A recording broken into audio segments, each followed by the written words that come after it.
Ever faced the frustration of diagnosing issues with your Ford 351? Let's break down the challenges and solutions to get it running smoothly. The 351 engine is a classic Ford powerhouse, known for its performance. However, diagnosing issues can be tricky due to several factors. One major challenge is testing the spark when the engine isn't running. It's impossible to accurately check the ignition unless the engine is operational. Another issue involves compression tests.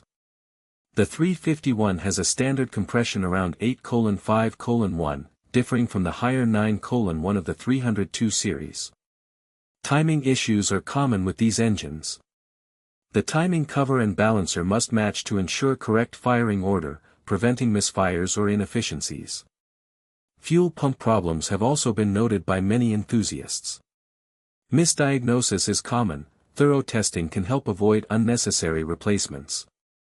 By understanding these challenges, you can more effectively diagnose and maintain your Ford 351 engine, ensuring it runs efficiently for years to come. What insights did you find most helpful? Share your experiences or questions in the comments below. Stay tuned for more detailed engine diagnostics.